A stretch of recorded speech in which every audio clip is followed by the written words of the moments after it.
Friends, అందరూ ఎలా ఉన్నారు? ఇవారైతే మా మమ్మీ పైనాపిల్ కేసరి చేయబోతుంది. ఎలా చేయాలో చూద్దాం. ముందు ఆ పైనాపిల్ని చిన్న చిన్న పీసెస్గా కట్ చేసుకొని పక్కన పెట్టుకోవాలి.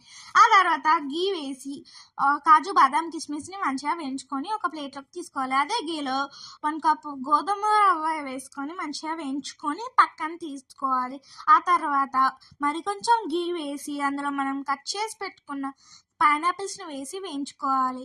దాంట్లో 3 కప్స్ ఆఫ్ వాటర్ వేసి మంచిగా కలుపుకొని మనం వేయించుకున్న 1 కప్ ఆఫ్ గోధుమ రవ్వని వేసి కలుపుకొని ఒక 2 మినిట్స్ తర్వాత అందులో 1 కప్ ఆఫ్ షుగర్ వేసి కుంకుమ పువ్వు అలానే ఇలాచీ పౌడర్ వేసి మంచిగా కలుపుకోవాలి.